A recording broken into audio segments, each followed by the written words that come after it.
All right. So last week we were talking about trig identities, and I introduced you to a couple of them you should know and be a little more familiar with. And then we ended the week with just having you simplify trig expressions without really knowing what they could equal. So now we're going to talk about using those skills to verify trig identities. That is, to prove why these two expressions on both sides of the equal sign should in fact be equal. All right, and up here we have 5 strategies you can use to help you as you work through this. On this video, we're going to show you what a couple of these look like to help you just get a little more comfortable. But honestly, practice is key. So, the first one is use algebra and previously proven identities to transform one side of the equation to the other. So that means we're talking about cofunction, even odd, reciprocal, quotient, and Pythagorean identities. Those are the ones that we've previously proven and talked about, so you should know those. Those are in your wheelhouse. The second one is, if possible, write the entire equation in terms of one trigonomic function. So if I can replace everything with just one trig expression, that makes it easier, because then it'll just be like adding or subtracting like terms. The third one is express everything in terms of sine and cosine. I consider that one the fail-safe. If I can break everything down in sine and cosine, it might look a little weird. It might be a little messy, but it'll work. But if I can avoid that, I will. Because usually breaking down in terms of sine and cosine when I don't need to saves a lot of steps along the way. The fourth one says deal separately with each side of the equation a equals b. First use identities in algebra, transform a into some expression c, and then use possibly different identities to transform b into that same expression. So it's kind of mess with the one side, mess with the other side, get them to both equal the same thing, and there's your proof. That's what the fourth one's trying to get at. The fifth one is just saying that prove that AD is equal to BC as long as B and D do not equal 0. So we can talk about A divided by B would have to be the same as C divided by D. So number 5 is your cross multiplying option. If you cross multiply right there, you'll note that A times D would have to equal B times C. So if you can prove that and show that for some reason AD would have to be the same as BC by the cross multiplying, then your identity is proven. That's kind of it's kind of along the same lines as 4 in that you're modifying the expression that's given on both sides. So you can kind of reach a common middle ground between them. Okay, so if you notice in the blue, we have 1 plus sine of x minus sine squared of x divided by a cosine should equal a cosine of x plus a tangent of x. So with this one, here's what I see. I see a sine squared, so I will want to use a Pythagorean identity for it. And that kind of is utilizing the first strategy of algebra and previously proven identities transform one side into the other. So my goal is to take the left side, plug stuff in, and get it to equal the right side. So there's a couple ways you can do it.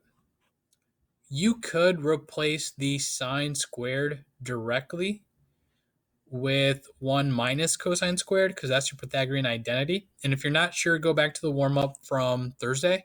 That's where that kind of showed up. And if not, stop by office hours so we can talk about how those work and help you fill out the your trig identities that you should know sheet. All right. Or if you notice, I could just rewrite what I currently have, because I have 1 minus sine squared. And 1 minus sine squared is already cosine squared. Either way you do it, it's going to come out the same. So I'm going to go with the highlighted term and think about this problem as 1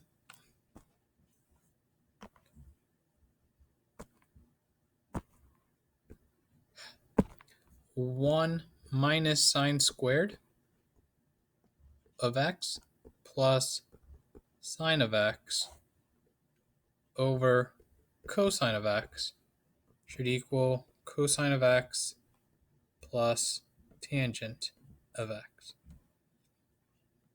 And again, these identities, there are multiple ways that you could do this. It's just a matter of what you see, and it's developing that vision. So if I replace that expression right here with a cosine squared, I would have cosine squared of x plus sine squared, plus sine of x over cosine x equals cosine x plus tangent x. And maybe you guys can see how this goes, but I would say you're not done until you make one side look exactly like the other. So I would say split this up into two fractions. So cosine squared over cosine of x plus sine squared, plus sine of x over cosine of x equals cosine of x plus tangent of x. Right? And if you go ahead and do the dividing, cosine squared divided by a cosine is just a cosine of x. According to the quotient identities, sine of x divided by cosine of x is the same as a tangent of x. And lo and behold, we have one side looking exactly like the other. So once you get there, if you can get there, that's when you would consider this problem solved. So let's try another one out.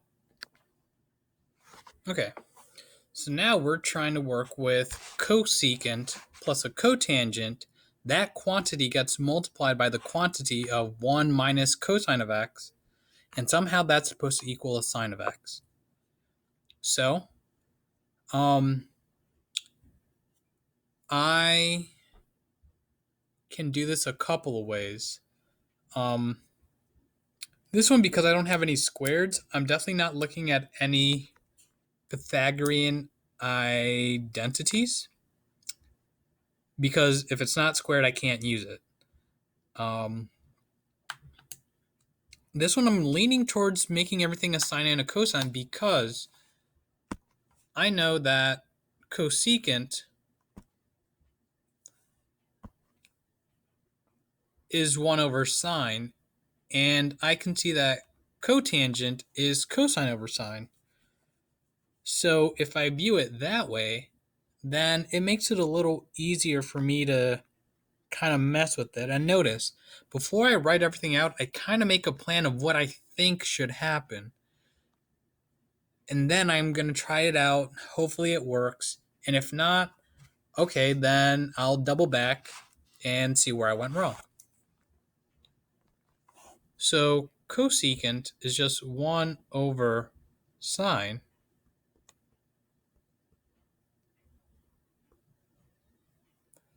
And cotangent is just cosine over sine. Right? And they're getting added together. So I can think about that as, let's take one color. 1 plus cosine of x over sine of x. That's what I have in the first parentheses. That's what I can write it as, which is then multiplied by 1 minus cosine of x. And I'm going to write it over 1 because I see that I'm going to have to multiply fractions. So I'll write it as a fraction, make my job a little easier. Okay. So if you go ahead and try to do some of this multiplying, when you multiply fractions, you multiply straight across. So 1 times 1 is 1. 1 times a negative cosine is a negative cosine of x. Cosine times a positive 1 is a positive cosine. A positive cosine times a negative cosine is a negative cosine squared of x. All of that is written over the sine of x times a 1, so multiplying the denominators across gets me sine of x, which is supposed to equal a sine of x. Okay. So now here, depending on what you want, you could finish this off a couple different ways. First and foremost, you should see that the cosine of x and the cosine of x, one's positive, one's negative, so they cancel out.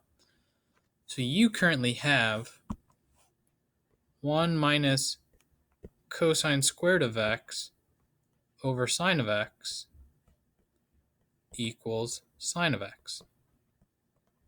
So remember, if I can just manipulate the left side to look like the right side, that's a valid step you could use strategy to employ.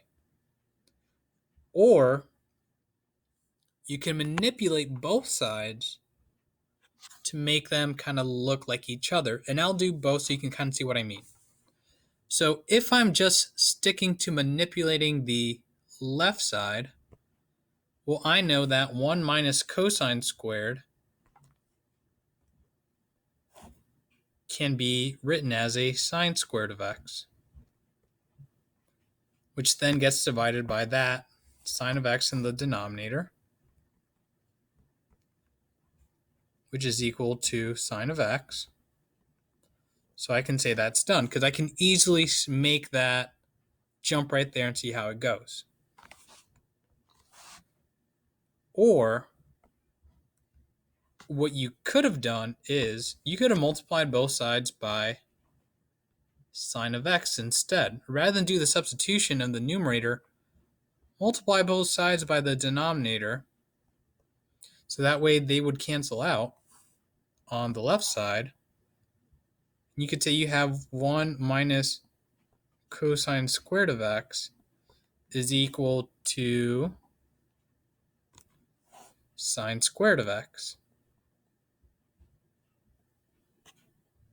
Right? And then you could say that's an identity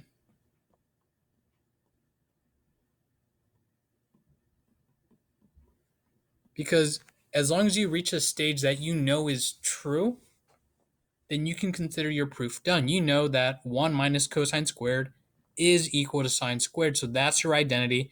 That's all you have to do to prove that, like to verify it. You've gotten to a true statement. Okay?